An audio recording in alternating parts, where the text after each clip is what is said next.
Complex number में आज जो अपन पढ़ने वाले हैं वो पढ़ने वाले हैं कि कॉम्प्लेक्स नंबर्स को अपन रिप्रेजेंट कैसे कर सकते हैं।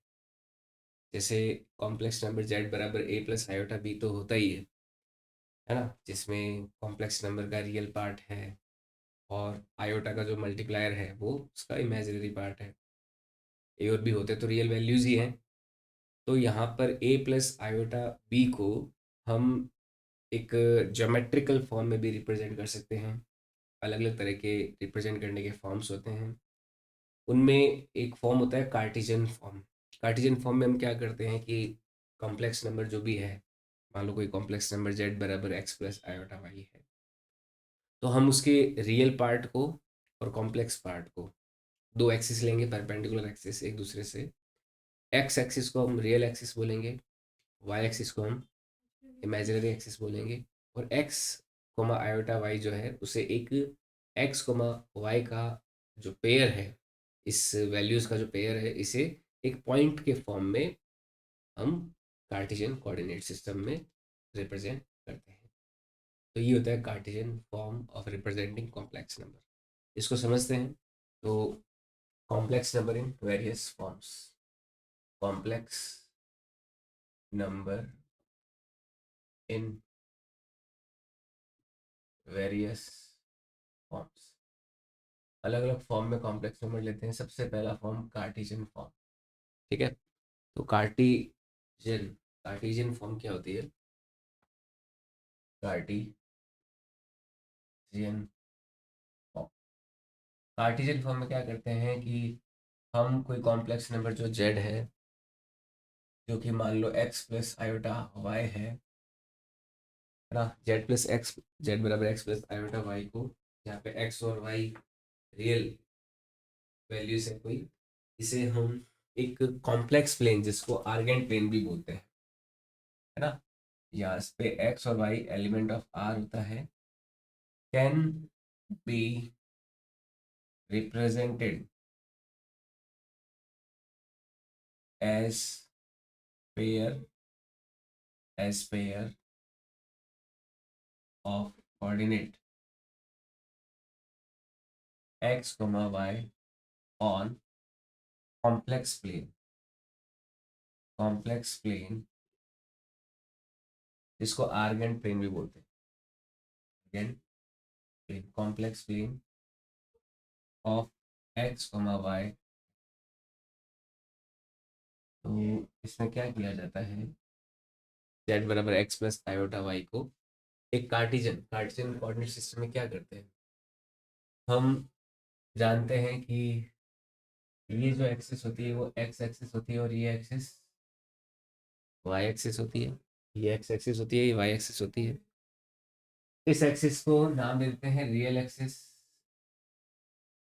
और इस एक्सिस को नाम दे देते हैं इमेजिनरी। ठीक है, कोई भी मान लो z बराबर x प्लस आयोटा y है, कोई भी z बराबर x प्लस आयोटा y है, तो इसे हम इमेजिनरी और रियल एक्सिस के बीच में मान लो x और y कोऑर्डिनेट को यहाँ पे अपन रिप्रेजेंट कर रहे हैं x, y। x तो है इसका कॉम्प्लेक्स नंबर का रियल पार्ट और y है इमेजिनरी पार्ट। तो ये हो गया हमारा x और y, ये x डिस्टेंस है, ये y डिस्टेंस है, और ये हमारा इस कॉम्प्लेक्स नंबर को इंडिकेट करने वाली कोई लाइन। ठीक है, तो इस कॉम्प्लेक्स नंबर का ये मान लो मॉडुलस है, ये जो लेंथ होती है इसे कॉम्प्लेक्स नंबर का मॉडुलस बोलते हैं z, और ये इस x एक्सिस के साथ जो एंगल बनाता है उसको बोलते हैं कॉम्प्लेक्स नंबर का आर्ग्यूमेंट। क्या बोलते हैं? आर्ग्यूमेंट। ठीक है, तो यहाँ पे ये डिस्टेंस x है, और क्योंकि x कोऑर्डिनेट क्या होता है, x एक्सिस पे कितने कदम चला हुआ है, इस पॉइंट x को y को बनाने के लिए x एक्सिस पे हमें कितना चलना होगा, y कोऑर्डिनेट का मतलब होता है कि y एक्सिस पे कितना चले, या फिर उस पॉइंट की x एक्सिस से डिस्टेंस y कोऑर्डिनेट होती है, या उस पॉइंट की y एक्सिस से डिस्टेंस x कोऑर्डिनेट होती है। तो ये x y हो गया। अगर हम यहाँ पे ले, जैसे इस पॉइंट को P मान ले और ये O मान ले, तो यहाँ पे जो OP होता है, here OP is called OP length, है ना। जो O से P तक की जो लेंथ है उसे हम बोलते हैं modulus of complex number. Here length OP is called modulus of complex number z। ठीक है, जिसको रिप्रेजेंट किया जाता है OP is equal to mod z। आपके पीछे एक खड़ा डंडा लगा देते हैं, जैसे वेक्टर में भी हम ये बात समझते हैं, पढ़ते हैं। तो कॉम्प्लेक्स नंबर की जो कार्टेशियन फॉर्म है, इसको बहुत बेहतर तरीके से समझना अगर हम चाहते हैं तो हमें वेक्टर प्रिंसिपल्स का यूज करना पड़ेगा यहाँ पर। ठीक है, और ये जो कॉम्प्लेक्स प्लेन है, ये एक नए तरह का प्लेन बनाया है हमने, इसमें एक्स एक्सिस तो रियल एक्सिस है और वाई एक्सिस क्या है, इमेजिनरी एक्सिस है।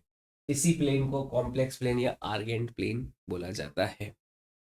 तो यहाँ पे जो लेंथ ओपी है, जो कि क्या है, modulus of complex number Z है, तो अगर इसकी वैल्यू देखें, इसकी वैल्यू कितनी आ जाएगी, Z OP length X square plus Y square का रूट आ जाएगी। ये कितना होता है, रूट में X square plus Y square हो जाता है। ठीक है, और ये जो ओपी है, एक्स एक्सिस के साथ जो एंगल बनाता है उसे क्या बोलते हैं हम, आर्ग्यूमेंट बोलते हैं। ठीक है, also angle made by OP with x axis is called argument of complex number Z. ये कॉम्प्लेक्स नंबर जेड का क्या कहलाता है, आर्ग्यूमेंट कहलाता है। ठीक है, जिसको अपन ऐसे भी रिप्रेजेंट कर सकते हैं, argument of A R Z of ए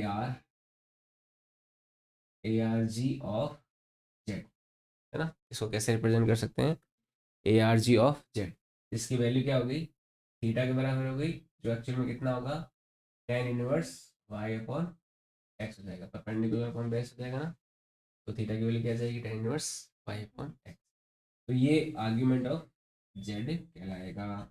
जो ओपी एक्स एक्सिस के साथ एंगल बनाती है उसे क्या कहते हैं, आर्ग्यूमेंट ऑफ जेड कहते हैं, और इसे कहते हैं मॉडुलस ऑफ जेड। ठीक है, आई बात समझ में। अब देखो यहाँ पे एक बात है कि भाई आर्ग्यूमेंट जो होता है, अब जैसे ये थीटा आ गया, तो इसको अगर मैं 2 पाई एंगल और घुमा के यहाँ पे ले आऊँ तो ये क्या हो जाएगा, एंगल 2 पाई प्लस थीटा हो जाएगा, है ना। फिर एक और एंगल घुमा दो 2 पाई, तो 4 पाई प्लस थीटा।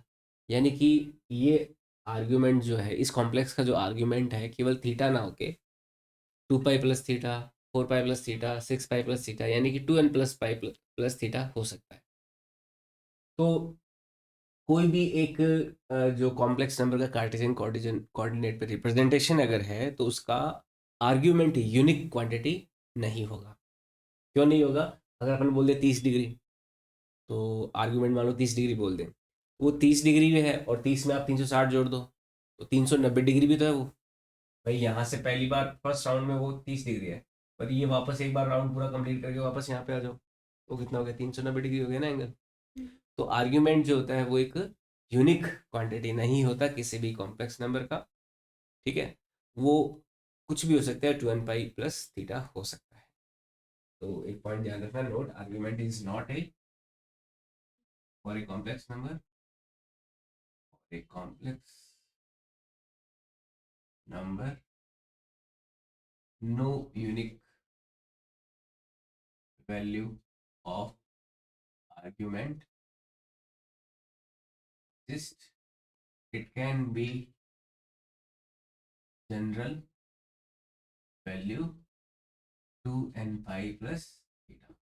ये 2n plus pi plus theta हो सकती है, जहाँ पे n क्या हो गया, 1 2 3 4 5 ऐसे हो गया, वेयर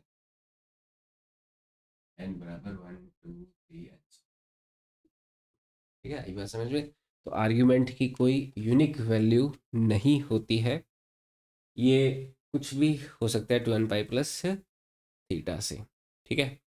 और कोई भी एक कॉम्प्लेक्स नंबर के लिए, जैसे ये थीटा होगा तो दूसरा आर्ग्यूमेंट केवल क्या होगा, 2n पाई प्लस थीटा हुआ। तो दो कॉम्प्लेक्स ए कॉम्प्लेक्स के अगर कोई भी दो आर्ग्यूमेंट अगर अपन सोच रहे हैं, है ना, तो एक तो थीटा हो गया, एक 2 पाई प्लस थीटा हो गया, या फिर 2n पाई प्लस थीटा हो गया। तो दो सेम कॉम्प्लेक्स के अगर कोई दो आर्ग्यूमेंट है तो उनके बीच में हमेशा जो डिफरेंस होगा आर्ग्यूमेंट्स के बीच का डिफरेंस, वो कितना होगा, 2n पाई ही होगा। 2 पाई का कोई मल्टीपल इंटीजर होगा। समझ में आई बात? क्योंकि ये कहाँ से आ रहे हैं, है ना, घूम के आ रहे हैं वापस। तो difference between two arguments of a complex number is always 2n पाई, जहाँ पे n कोई इंटीजर है। एक सिंगल कॉम्प्लेक्स नंबर के कोई दो अगर आर्ग्यूमेंट्स हैं तो उनके बीच का डिफरेंस हमेशा कितना होगा, 2n पाई ही होगा। समझ में आई बात? ठीक है, ये नोट कर लीजिए। अब देखो, आर्ग्यूमेंट जब निकालना है तो आर्ग्यूमेंट का कुछ अपन प्रॉपर्टीज अगर देखें तो आर्ग्यूमेंट बराबर हो गया थीटा बराबर, वो भी आर्ग्यूमेंट ऑफ जेड जो है, आर्ग्यूमेंट ऑफ जेड, ये क्या हो रहा है, tan inverse Y upon X है ना। लेकिन अगर वाई और एक्स की बात करें तो एक्स वाई नेगेटिव पॉजिटिव कुछ भी हो सकते हैं, तो उसके अकॉर्डिंग हमें एडजस्ट करना पड़ेगा। तो यहाँ पे एडजस्ट अपन को ना करना पड़े तो उसके लिए अपन क्या देखते हैं कि इस फॉर्मूले को अपन ऐसा लिख देंगे कि आप केवल जो आर्ग्यूमेंट निकाल रहे हो वो क्या निकालो, tan inverse Y upon Z निकालिए। क्या निकालना है अपन को, tan inverse Y upon Z निकालना है। परंतु उसको आर्ग्यूमेंट नहीं बोलेंगे। आप तो क्या करोगे, tan inverse modulus of Y upon Z निकालिए। उसको आर्ग्यूमेंट ना बोल के उसको जेड बोलेंगे। क्या बोलेंगे उसको, बोलेंगे सॉरी थीटा बोलेंगे, ठीक है। अब आर्ग्यूमेंट ऑफ जेड जो होगा, आर्ग्यूमेंट ऑफ जेड, वो डिपेंड करेगा कि आपका कॉम्प्लेक्स नंबर किस क्वाड्रेंट में है, फर्स्ट क्वाड्रेंट में है, कॉम्प्लेक्स नंबर सेकंड में है, थर्ड में है, या फिर फोर्थ में है। क्योंकि देखो modulus of tan inverse Y upon X क्या देगा, आपको केवल और केवल ये देगा कि कॉम्प्लेक्स नंबर एक्स एक्सिस के साथ एंगल कितना बना रहा है। जैसे अगर फर्स्ट क्वाड्रेंट में है तो फर्स्ट क्वाड्रेंट में एंगल दे देगा, अगर सेकंड क्वाड्रेंट में है तो ये वाला एंगल देगा, थर्ड क्वाड्रेंट में तो ये वाला एंगल देगा, और फोर्थ क्वाड्रेंट में तो ये वाला एंगल देगा। देगा नहीं देगा?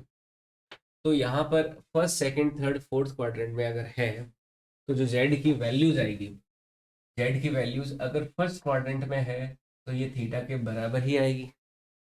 अगर देखो सेकंड क्वाड्रेंट में है, सेकंड क्वाड्रेंट में है तो अब थीटा ये हो जाएगा। तो आर्ग्यूमेंट ऑफ जेड तो ये होता है, तो कितना हो जाएगा, पाई माइनस थीटा। क्योंकि थीटा कैसे आ रहा है, modulus of tan inverse Y upon X से आ रहा है। मॉडुलस ऑफ tan इनवर्स मतलब वाई और एक्स का मॉडुलस ले रहे हैं, मतलब मैग्नीट्यूड ले रहे हैं, पॉजिटिव वैल्यूज ले रहे हैं। तो ये हमें कौन सा एंगल देगा, जो एक्स के साथ बन रहा है वही तो देगा, वाई अपॉन एक्स। तो हमारा जो आर्ग्यूमेंट आएगा वो क्या आएगा, अगर सेकंड क्वाड्रेंट है उस केस में कितना आ जाएगा, pi minus theta. Third quadrant में अगर जाए तो कितना आ जाएगा, पाई प्लस, क्योंकि थीटा ये देख आएगा ना, और अपना आर्ग्यूमेंट कितना आएगा, पाई प्लस थीटा आ जाएगा। अगर थर्ड क्वाड्रेंट में कॉम्प्लेक्स नंबर तो आर्ग्यूमेंट कितना आएगा, पाई प्लस थीटा। और फोर्थ क्वाड्रेंट में मान लो तो यहाँ से यहाँ तक तो हो गया 2 पाई, और यहाँ से यहाँ तक लेना तो कितना जाएगा, 2 पाई माइनस थीटा। यह आ जाएगा 2 पाई माइनस थीटा। समझ में आई बात?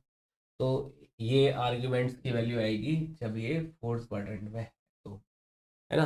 थीटा तो कैसे आएगा, tan inverse mod Y upon X से। आपने तो पहले मैग्नीट्यूड निकाल लिया, ठीक है। उससे क्या आएगा, कोई थीटा की पॉजिटिव वैल्यू आएगी जो कि 0 से 90 के बीच में होगी। अपन वाई और एक्स दोनों की क्या ले रहे हैं, पॉजिटिव वैल्यू ही ले रहे हैं, मैग्नीट्यूड ले रहे हैं। तो उस केस में थीटा क्या मिलेगा, 0 से 90 के बीच। लेकिन आप चेक करोगे कि वाई और एक्स है कैसे। अब देखो फर्स्ट क्वाड्रेंट में एक्स भी पॉजिटिव होता है, वाई भी पॉजिटिव होता है। सेकंड क्वाड्रेंट में x नेगेटिव होता है y, तो आपको चेक करना है x negative y positive. Third quadrant में x नेगेटिव y भी नेगेटिव, और फोर्थ क्वाड्रेंट में x पॉजिटिव y नेगेटिव। तो ये आपको चेक करके फिर पहले थीटा निकाल लोगे, आप फिर चेक करोगे ये वैल्यूज, इसके अकॉर्डिंग फिर ये फॉर्मूला निकाल के आर्ग्यूमेंट ऑफ जेड फाइनली निकालोगे। जैसे सवाल करते हैं एग्जाम्पल के तौर पे, हमें आर्ग्यूमेंट निकालना है, मान लो 5 + 5 iota, find out argument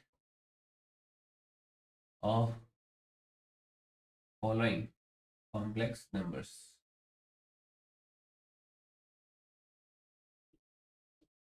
Z1 बराबर है 5 + आयोटा 5, Z2 कोई है -4 + आयोटा, Z3 है -3 + आयोटा 4 आयोटा 3 या 3 आयोटा, Z4 है 2 - आयोटा 2 आयोटा, या फिर इस तरह से 5 आयोटा 4 आयोटा 3 आयोटा। ये चार कॉम्प्लेक्स नंबर है, इनके आर्ग्यूमेंट्स पता लगाने। तो सबसे पहले देखो मैं थीटा पता लगाऊं। थीटा क्या हो जाएगा, tan inverse y upon z, 5/5 कितना है, tan इनवर्स 1 आया। tan इनवर्स 1 की वैल्यू क्या होती है, 5/4। अब ये चेक किया, ये भी पॉजिटिव ये भी पॉजिटिव, क्वाड्रेंट कौन सा, फर्स्ट। तो फर्स्ट क्वाड्रेंट में तो थीटा ही रहेगा, यानी कि आर्ग्यूमेंट क्या हो गया, आर्ग्यूमेंट ऑफ z1 कितना हो गया, 5/4 ही आ जाएगा ना। दूसरे केस में अगर थीटा निकालें तो ये कितना आ जाएगा, tan इनवर्स 4/-4, हालांकि ये भी 1 देगा तो ये भी कितना आएगा, 5/4 ही आएगा, क्योंकि पे अंदर क्या ले रहे हैं, मैग्नीट्यूड ले रहे हैं ना। लेकिन क्वाड्रेंट चेक करें तो कौन सा क्वाड्रेंट है ये, X negative Y positive, X negative Y positive. Second quadrant के लिए क्या लगेगा, आर्ग्यूमेंट ऑफ जेड क्या हो जाएगा, 5 - 4 कितना हो जाएगा, 3 π/4 समझ आई बात। इसी तरह से थर्ड और फोर्थ भी कर सकते हो। ओके, तो इनकी वैल्यूज भी आ जाएगी, समझ में आई बात। थीटा इसके लिए भी कितना, tan इनवर्स 3/-3 है, 5/4 ही आया। क्वाड्रेंट कौन सा है, थर्ड क्वाड्रेंट है। थर्ड क्वाड्रेंट के लिए आर्ग्यूमेंट ऑफ जेड क्या हो जाता है, आई प्लस थीटा, कितना आ जाएगा, 5/4 आ जाएगा। ठीक है, और ये हो जाएगा tan इनवर्स -2/2, 5/4 ही आया। लेकिन आर्ग्यूमेंट ऑफ जेड क्या हो जाएगा, 2π माइनस थीटा, कितना आ जाएगा, 4×8 यानी कि 7π/, ये आंसर। समझ में आई बात। तो ये आर्ग्यूमेंट के लिए भाई इतना क्लियर, ये नोट कर लीजिए। नेक्स्ट देखो, प्रिंसिपल वैल्यू ऑफ आर्ग्यूमेंट समझते हैं क्या होती है। Principal value of argument. अब आर्ग्यूमेंट की वैल्यू कोई यूनिक नहीं होती, हमने अभी समझा। आर्ग्यूमेंट अगर थीटा है तो वो 2π+θ, 4π+θ, कुछ भी हो सकता है ना, 2nπ+θ हो सकता है एक्चुअल में। तो यहाँ पे अगर मान लो कोई कॉम्प्लेक्स नंबर का आर्ग्यूमेंट 30 डिग्री है, तो वो उसका आर्ग्यूमेंट 390 डिग्री भी है, उसका आर्ग्यूमेंट 720 + 30 यानी 750 डिग्री भी है। समझ आई बात। तो यहाँ पे अपन आर्ग्यूमेंट को अगर कंफ्यूजन ना रखते हुए फिक्स कर दें, है ना, किसी इनइक्वालिटी में कि आर्ग्यूमेंट इस रेंज से इस रेंज का ही आपको डिनोट करना है ना। तो एक पर्टिकुलर रेंज अपन जो होते हैं आर्ग्यूमेंट की वो फिक्स कर देते हैं। वो रेंज क्या होती है, -π/2 से π/2, कि अगर कोई आर्ग्यूमेंट -π/2 से π/2 के बीच का है, -π/2 क्या हुआ, ये एक्स एक्सिस है मान लो, तो इसके पीछे से यहाँ से शुरू हुआ -π/2 से +π/2, इस रेंज में कोई अगर आर्ग्यूमेंट है तो उसे क्या बोला जाता है, प्रिंसिपल आर्ग्यूमेंट बोला जाता है। ठीक है, तो value of theta value of theta for theta between -pi से pi is called principal argument of complex number। ठीक है, अगर कोई कॉम्प्लेक्स नंबर के लिए आर्ग्यूमेंट की वैल्यू -पाई/2 से पाई/2 के बीच में है तो वो -पाई से पाई के बीच में है। क्या चीज? नहीं, -पाई से पाई, पाई/2 नहीं, पाई/2 नहीं, -पाई से पाई के बीच में। ठीक है, तो वो इनइक्वालिटी के बीच में कोई भी अगर कॉम्प्लेक्स नंबर के आर्गुमेंट की वैल्यू आ रही है वो उसके लिए क्या होती है? प्रिंसिपल आर्गुमेंट कहलाती है। जैसे एग्जांपल के तौर पे 2 + 2i, ये जो सारे क्वेश्चंस थे इन सभी क्वेश्चंस का अगर प्रिंसिपल आर्गुमेंट निकालें, जैसे मैं नए क्वेश्चन से ले लेता हूँ, find out principal argument of following complex number.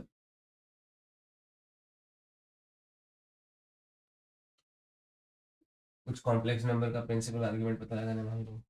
z बराबर है 2 + 2i, 2 + 2i, z2 बराबर है -3 + 3i, z3 बराबर है 3 4 -4i, z4 बराबर है कोई -4 -4i, ये हो गया 5 -5i। इन सभी के अपन को प्रिंसिपल आर्ग्यूमेंट निकालने हैं। ठीक है, तो सबसे पहली बात तो इनके सभी के जो एंगल है वो एक्स एक्सिस के साथ कितने हैं? पाई/4 ही। मैग्नीट्यूड अगर देखें, अगर मैं tan inverse mod X Y upon Z देखूँ तो सबके लिए कितना है? पाई/4 ही है ना। पाई अपॉन एक्स की वैल्यू क्या है? 1 है, 4 है। पर अगर देखा जाए तो इसमें फर्स्ट क्वाड्रेंट है, तो फर्स्ट क्वाड्रेंट में आर्ग्यूमेंट ऑफ z1 क्या रहेगा? पाई/4 ही रहता है। ये सेकंड क्वाड्रेंट में क्या रहता है? आर्ग्यूमेंट ऑफ z2 पाई-पाई/4, तो कितना हो जाएगा? तो ये अभी भी पाई के रेंज में ही है, -पाई से पाई के रेंज में ही है। लेकिन ये वाला अगर देखते हो आप, इस केस में आर्ग्यूमेंट ऑफ z3 कितना आ जाएगा? ये हो जाएगा पाई+पाई/4 होएगा। लेकिन अपन को यहाँ पे पाई+पाई/4 ना लेते हुए, क्योंकि हमें नेगेटिव में अब जाना है ना, नेगेटिव से कितना हो जाएगा ये? जैसे इस आर्ग्यूमेंट को प्रिंसिपल आर्ग्यूमेंट के फॉर्म में लिखना है तो ये इस एक्सिस के साथ तो पाई/4 एंगल बना रहा है, और वो इस एक्सिस के साथ ये एंगल लिखना है, तो ये एंगल कितना हो जाएगा? पाई-पाई/4 कितना हो गया? 3 पाई/4 हुआ ना। और ये 3 पाई/4 क्या होगा? उल्टी डायरेक्शन में, इसलिए नेगेटिव का हो जाएगा। तो यहाँ पे ये एंगल कितना आएगा? माइनस ऑफ पाई माइनस पाई/4, तो कितना हो जाएगा? -3 पाई/4, क्योंकि प्रिंसिपल आर्ग्यूमेंट को -पाई से पाई के बीच में ही लेते हैं। तो इसका प्रिंसिपल आर्ग्यूमेंट क्या कहा जाएगा? -3 पाई/4 कहा जाएगा। और इसी तरह से ये भी क्या होगा इसका प्रिंसिपल आर्ग्यूमेंट z4 का, क्योंकि z4 वाले में ये एंगल पाई/4 है। ठीक है, तो ये क्या होगा? -पाई/4 ही हो जाएगा, सिंपल सा। तो ये कितना हो जाएगा? माइनस में। तो ये चीज़ें ध्यान रखना प्रिंसिपल आर्ग्यूमेंट निकालने के लिए। क्लियर है? ठीक है, नोट कर लो। अभी के लिए इतना रहता है, बाकी नेक्स्ट क्लास में लेते हैं।